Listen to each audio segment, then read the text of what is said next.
Hey everybody, Vince Ingenito here. This is my review discussion for Dead or Alive 5 Last Round. I am joined by the one, the only, Ben Janka. How are you, buddy? That's quite a build-up. I'm doing pretty well. How about you? You deserve a build-up. You're an important man. Aw, thank you. So we're playing some Dead or Alive 5 Last Round, and we're just kind of going through the nuts and bolts of my review, and we're going to talk a little bit about what I thought of the game.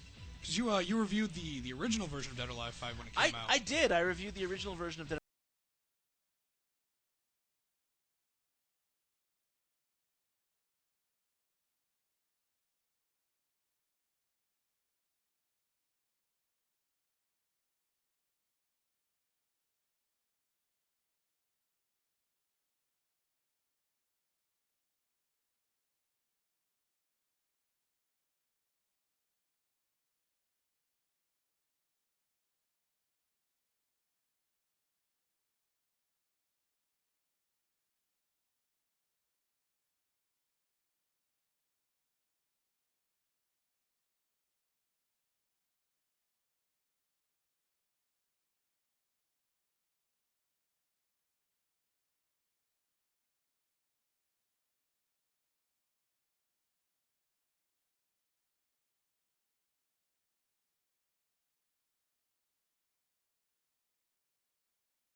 Yeah, strikes, holds, and throws. Correct. Throws, there you go. Yep.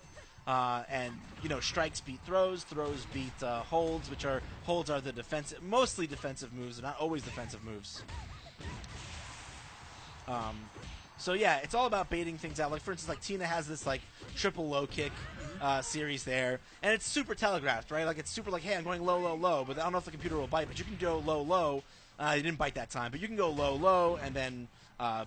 You know they're going to do a low counter hold, and you counter with a low throw and do huge damage. So it's like the game's all about making big reads and getting huge damage because of it. And I really, I think that DOA has always done that really well, and Dead or Alive 5 does it probably better than any of the other Dead or Alives have in the most balanced way. I would agree, definitely.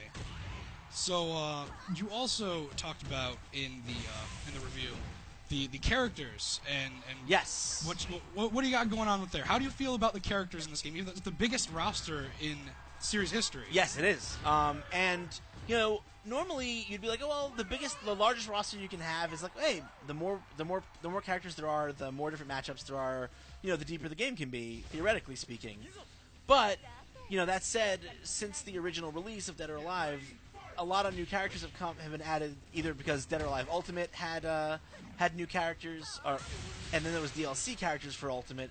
But to be honest, like a lot of them feel kind of lackluster. In a lot of cases, I feel like the motivation for adding them was more about just kind of fan service. Oh. And when I say fan service, I don't necessarily just mean like eye candy, like attractive women. I mean like, there's the other fan service also where it's just like, hey, there's this really old dude that I remember from the game. Like, Leon is one that... Yeah, exactly. I used to be, I still am a really big fan of Bayman, and sure. To see Leon coming back, I was like, I never really played him, but that's kind of cool that he's there, I guess. But he also kind of feels very similar. He's kind of almost like another palette swap version of Bayman.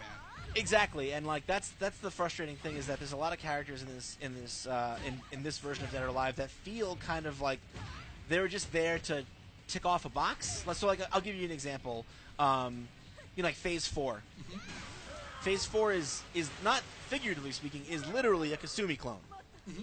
And she's one of the clones of Kasumi. That's like kind of story spoilers, but if you've been following Dead or Alive, you know about that stuff. Does like Dead or Alive 2. Right, exactly. Yeah. So, and that's the thing is that we've already got a Kasumi clone, right? We already have one. We have in Alpha. So it's like that's not even new territory. It's like reusing a model again for the third time. And unlike something like Street Fighter, where I feel like say Ken, Ryu, and Akuma all actually have like appreciably different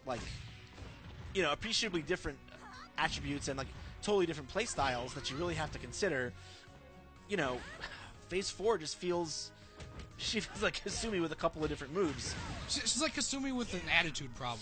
Yeah, like she's a little bit more, I don't know, like dark or edgy or something. You know, she's edgy is a good word. I like it. She's just doesn't feel like a fully fleshed out character for me. And then you've also got other characters that are actually more literally in the usual definition of fan service, like Marie Rose. Yes. And that's like frustrating because, like, look, I've been one of those people for like a long time who has defended Dead or Alive as not being all about just eye candy and TNA, because sure, that's something they play up, and they've played up too much sometimes in the past, like with the She Kicks High ad campaign, and like right now, like what's going on the screen right now. Yeah. Sure, does it get a little bit much? Yeah, it has gotten a little bit much, but I've always been the person to say like, hey, like it's not always necessarily completely tasteless. It's also not the only thing the game does. And so, I criticize it, absolutely, understand that it's there, but I've never really been super frustrated by it. Just always felt like it held the game back a little bit. Dead or Alive 5, I felt like they seemed to care more, and I said this in my review, they seemed to care a lot more about creating a serious fighting game than they did about being titillating. And I really appreciated that. Yes. There was no option in the original release of DOA 5. There was no option for the breast physics. That wasn't a thing. And like, they had DLC later down the road that had like kind of racier outfits, but that was just not the way the characters were generally presented when you played the game, and I really appreciated that. Now it's like you look at a character like Marie Rose. I mean, you look at her profile in the the character select screen. She's basically just a barely legal, teen in like a maid outfit. Yeah, it was something that I was really excited about. I'm going to interrupt you for a second. Yeah, and right on cue. There you go. Just shows up. Yeah. Just like that. But I was really excited because in Dead or Alive 5, the main cast, all the people in the game had reached the point where they're not too young. They're all of age, and now they just brought it back. Yeah, and now we've got Marie Rose, who's like, even just her sound bites and even her musical themes are all very like, they're meant to be play on this moe this moe aesthetic and this moe like ideal, and it's kind of, I mean, like, if that's your thing, that's your thing. I just don't think it has any place in this game, and I think it's kind of, I hate sounding like a Puritan, but it's kind of gross to me. She mostly comes off like a small child, and she's being put in these like super skimpy like outfits that obviously it's are the way not. She's presented. Yes, she's presented as like. My personal feeling is that this is a character that exists to make a certain type of fanboy happy. Yes. It's not for fighting game fans. It's not for like I don't think it's for anyone that has a super positive view of women. It's not. I don't feel like it's for. There you go. And it bothers me. Whereas stuff like this is, cheeky and maybe a little bit exploitative. It is definitely, but it's also a part of her character. It's also kind of part of Tina's character, right? It's who she is. And that's like, sure, I can totally get it. Maybe that's a little bit of a lame justification, and that's totally a fair position to have if you don't think that's a good enough, reason for stuff like that to be in the game. But I don't think it's gross. Tina is a grown woman who can do that if she wants to, like, whatever. But in the case of Marie Rose, it's clearly just like, hey, wanna put some underage girls or underage looking girls into skimpy outfits? Yeah, let's have a couple of characters for your that. Opportunity. Yeah. But yeah. And I don't like that. And to me, it undermines what Dead or Alive is all about. Like, Dead or Alive is, in my opinion, is such a great fighting game. And to have it, to me, when I'm in the middle of a tense fight and I'm having a good session, and all of a sudden I have to, like Marie Rose comes out wearing basically nothing. I'm just kind of like, just makes me shake my head and go like, I want this game to be taken seriously, competitively, and as a fighting game, and I want to take it seriously. I think the developers deserve to have it taken seriously, and when they do stuff like that, I think it's, you lose all ground to stand on, and it really frustrates me. Yeah, and two with the costumes, like we just fought against Leon in a Santa outfit. Right, and then There's some here's weird disconnect. and with here's that. Rig. Yeah, exactly. And here's Rig in a soccer outfit. And again, I get it. It's fun. It's kooky. It's zany. Like, that's fine. I'm not saying that's such a terrible thing to be kooky and zany. Oh, for a second I thought he was going to go over. Yeah, no, I really wanted to go over the edge. Off I go. He got you. Soccer kicked you right off. Yep. Yeah. So it's like, again, like, it just kind of doesn't play well to me with the... Aesthetically, there's a disconnect there when I'm fighting a dude in a soccer outfit on this, like, picturesque mountaintop in the in, like, I don't know, Iceland or something. Yeah. But, so it's stuff like that just makes me feel like, at this point, there's so much DLC, so much costume DLC, and value-wise, it's great that it's all included. I think that's terrific. But, at the same time, it's at the cost of kind of the look and feel, I feel like, of Dead or Alive. And it's a little harder to take it seriously and really totally immerse yourself in, like, the, I don't know, the mentality of a fighting game, But that's just my opinion. Speaking of things that might kind of ruin or hamper your experience, apparently there are a couple of bugs or glitches in a couple of the games. Yeah, actually, there are. So I was lucky enough. So now you might have seen at the beginning with the menu options, I turned off the online throwdowns, which is basically the ability to have online opponents interrupt your offline play sessions. But if you keep that on some versions of the game, it will cause crashes. Like, really? Yeah, just like absolute crashes of the game. And then there's a lot of other bugs that have been important. And all this stuff, by the way, like, I haven't run into a lot of this stuff on my own, but it's absolutely worth saying that, like, these are big enough issues that Team Ninja is 100% acknowledging them on their Twitter. Like, Team Ninja's Twitter right now is they're active about it. Yeah, Team Ninja's Twitter is right now all about is flooded with them reporting all these issues. So these are not like one and done issues that almost no one's having. This is something that's happening to a lot of people. And in some cases, these glitches are bad enough that people are actually losing their save data completely. Like, that's no good. Yeah, they've put out warnings that if you see certain screens or certain scenarios come up in the game, that you should absolutely just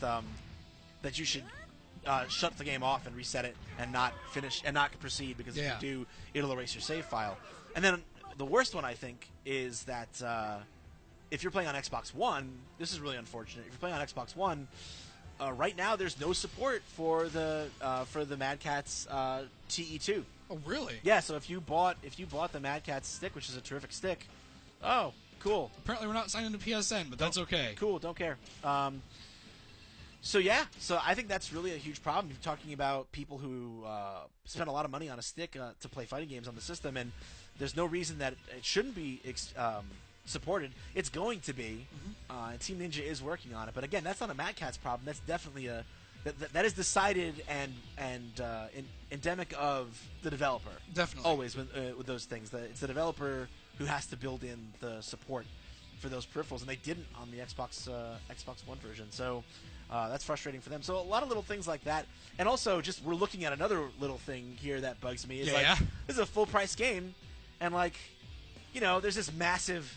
I mean, like, Dead or Alive Last Round collects all the DLC that's been available to this point. Yeah. But now there's also new costume DLC you can get, which again, like, some people think that in and of itself is obnoxious. I don't. I'm like, whatever. If you want to buy it, you can. If you want to buy it, you can. If you don't, you don't. There's like 8 different costumes for every character in this game, at least. Right. Already. It's actually in this version. One of the cool things about this version is if you do like having lots of costume variety, let's go into. Actually, you know what? We're gonna do a little spectator. Okay. So we can just let people fight, let characters fight, and see them go ham on each other. But yeah, if you'll see, I mean, one of the neat things is there are a lot of costumes. A lot, like 30 plus costumes for a lot of these characters. And it's worth mentioning too, the ones that have the lock next to them that you can actually see the costume. Those are ones you can unlock in the game that you don't have to pay for. Yes, exactly. So only these ones that have the downloadable icon on them are require you to download. But everything else that has a lock on it is actually from is just from this game, and they just included it all in there for you. So I think that's pretty cool. Something I want to get into Oh, I'm sorry. Getting back to the costume yeah. point, I just think it's silly that there's this huge advertisement. Like, to go back real quick. Right there on the menu. Yeah, there's just this massive advertisement for, hey, go get our DLC now and go to the PlayStation Store. I just, you're always walking a fine line with this stuff. Like, I just reviewed Evolve, and a lot of people were very vocal about not liking the fact that there was these day one cosmetic upgrades that you could get on your characters. But I defended that. I said I didn't have a problem with that because, look, it's just in the store, and the store is never advertised anywhere, and it's never shoved down your throat. And it's totally just cosmetic. A lot of the same things can be said here. Hey, look, it's the store. It's the last option on the menu, but you've got this just massive. It's like a giant speech bubble. That's it's a check it huge out. Advertisement right there on the main title screen, and that does not go away. I cannot ever make that go away. Like, you think if you press like triangle and you acknowledge it, right? Maybe it would go away, but it doesn't. It's like, it doesn't matter how much you play. Every time you come to this title screen, you will be entreated to go spend more money, and to me, that's offensive. Like, I think Dead or Alive 5 Last Round is genuinely a good deal. It's not a lot of money for a lot of content because it's not a full $60 game. I think it's either $29.99 or $39.99. I think it's $39.99. Yeah. So I think, given all the costumes in it, all the characters in it, I think it's and it's very feature rich. That's something that I don't want to shy away from. Is that the game is extremely feature rich. There's a lot to it. That one of the best training modes I think I've ever seen in a fighting game. Definitely. It gives you just tons of useful information. But that said, I still find it, icky that they're just like, we're gonna make this huge advertisement right in your face. Truth be told, like, the best advertisement is just like when you're picking a character right now and you can see the costumes that you can get. Like, oh, I didn't know that I could dress Bayman up like a reindeer. That's silly. Sure, I'm down for that. Right. And like being able to see it, that's enough for me to sit there and think that I need to do it. I don't need a giant speech bubble telling me on the front. Sure. Let me run down some of these characters. So there's Marie Rose. I told you. To me, it's just like, I don't see anything. There's nothing interesting about this character design to me except for the fact that, hey, look, I look like I might be underage, and I'm wearing a choker. Yeah. And I'm kind of in a pseudo maid outfit. I don't know. Like, I'm glad Jackie's here. Yep. I have to say, I am usually not a fan of guest characters. I usually hate guest characters. I've been very vocal about this around the office. I do not like guest characters, but I love it here. I really have loved it in Dead or Alive because Virtua Fighter is a game that we don't get to see enough of. Yes. It's another fighting game of the same exact type, and they have perfectly preserved the fighting styles and mechanics of these Virtua Fighter characters in Dead or Alive. They transfer over so well. It works so beautifully. It's so seamless. But in any case, then you've got Ein. It's like, I played with Ein back in the day, and I get it. He's stylistically somewhere between Hayate and Hitomi, but he feels so similar to one or the other that it's just like, he feels kind of like a filler character. Like, I love that he's back. There's a fanboy in me that's like, yeah, that's great. Really cool, and I certainly have my friends who love Ein more and hate Hayate. So great, cool for them. I guess that's something. But to me, again, just feels like more filler. Honoka, here's another character. You're a Japanese schoolgirl. That's literally all you are. Like, not an interesting character design at all. Very, very tropey. And then her move list is completely boring. She's just got it's just a hodgepodge of moves from other characters. She's like a Seth from Street Fighter 4 then. Yeah, exactly, except less interesting. Yeah. And they got Rachel. She's a total fan service character, obviously. Like, Rachel was from the Ninja Gaiden series. She fought with a big scythe in that. She obviously can't have that here. So here she's just basically like a generic brawler in a really like a really strong. She's super tall. She's just she's Amazon-esque in her proportions. She's very tall, very muscular. But she's basically just a generic punch and kicker. She doesn't have anything interesting to her style, and she's just wearing a ridiculous outfit for reasons, That said, I've spent a little bit too much time maybe talking about some of the negativity, the negative ends of things, but it's something you really care about. It is something I really care about because I gave the original Dead or Alive 5 a very high score. I gave it an 8.8, I believe. Yeah. What'd you give this one? This one is getting. Oh, we'll get to that in a second. We'll get to that in a second. Okay, sorry, I jumped the gun a little bit. I'm really excited. Yeah, no, I'm excited too.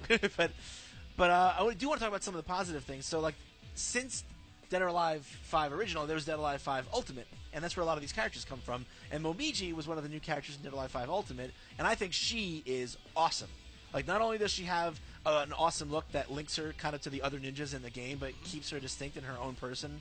You know, her fighting style is kind of reminiscent of the, you know, kind of agility of the ninjas, but with her own kind of like flame-based twist and even more crazy acrobatics. And then you got another character who you could want to write off as a fan servicey character for multiple reasons, both because of the way she looks, but also and the fact that her moveset is pulled right from Tengu. I was gonna say it's basically Tengu. Yeah, it's basically Tengu from Dead or Alive 2.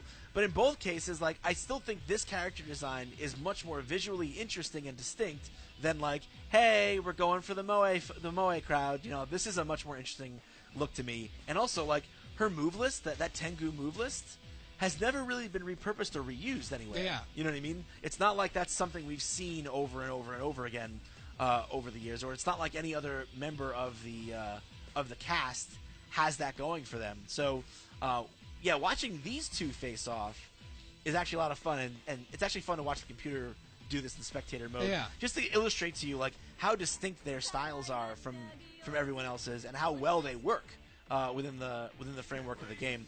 It's almost like watching a wire fu battle. You'll see some of the like that stuff is so cool. Like, it's over the top and definitely a little bit out of the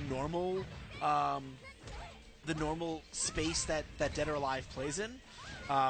But I love it, and that's kind of what helps them to stand apart.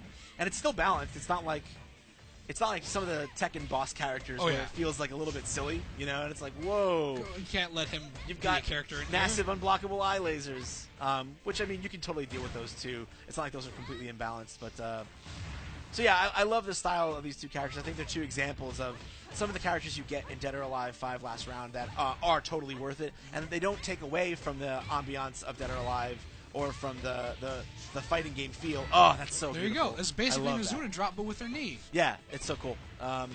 So these are two examples of characters that I think work really well in the Dead or Alive universe, and that are original, unique, interesting to look at, interesting to play as, and don't feel like they were put there to make fans of old characters or of like underage girls happy. There you go. So yeah, and then feature-wise, I do want to take a second to just jump into the training mode. Oh, do it, because it has been expanded a little bit. And this is one of the things. This is one of the things that really made me fall in love with Dead or Alive 5 Vanilla. Is that when you go into the free training mode, you can really learn an unbelievable amount about your character. So, you know, Tina's really my main, but we'll go fight the old man. Genfu. Yeah. Get him in there. He's got a really cool hat. Yes. I like that a lot. Love that Sedge hat. But yeah, if we go into here, you can see that the training mode has an unbelievable number of features to it. So amongst them, probably the most interesting is in here, where you can turn on move details. And here you have 3 pages worth of information about the character. So here you've got frame count of every move you're doing. It's your range, so you can lock this. So it's like it shows your range in meters to your opponent, and the reach of the last move you did, and whether or not it knocks back. There's just an unbelievable, and this is super detailed, like breaking down the move into all its different intervals in terms of frames. There's an unbelievable amount of information here, and all of it helps you to learn your character more intimately, and it exposes the depth of Dead or Alive, which is definitely there. Is it still a great fighting game? Sure. The fighting mechanics to me are still 100% excellent. But, the glitches and just kind of this version's what feels like an oversaturation of kind of fan service that you can't really escape, because it just kind of randomly bumps into you either online if someone plays certain characters, or in the arcade mode. You can't really get away from, and it's just this, the amount of, I think, some of these characters are just extra bloat, and it kind of dilutes the experience of the game rather than adds to it. So overall, I gave the game a 7. All right, which is still good. Oh God, I left. Oh, this, that, I left that stays on. up when you're. Yeah, yeah. Wow. You can have it up during the game. I'm gonna turn that off. I didn't even know that was actually there. So that's the first time I've ever seen that. So I'm actually kind of really excited to go home and mess with it. But yeah, no, that's fantastic. Yeah, but overall, yeah, I gave the game a 7. It's still, in my opinion, the fighting game experience is still excellent. It still has great mechanics. It's still fast and fluid and a blast to play. It's just, you know, the glitches, which are just so substantial that I can't just ignore them in terms of the score, and the you know, the added refocus on fan service, which I think it had gotten away from, and I was happy about, kind of coming back, takes the experience down for me more than I would have liked it to, and I'm sorry to have to say that, but it's definitely something worth mentioning, though. Yeah. It's there, it's very obvious, and it almost is yelling at you at points. Yeah, at the time. exactly. So yeah, that's overall my my verdict on Dead or Alive 5 last round. Thank you so much, Ben, for coming through to chat with me about it. Oh no, thank you. And thank you, folks at home, for watching this along with my written review, which should be right below this video right now. And for more on Dead or Alive 5 last round and fighting games and video games in general, keep it right here on IGN.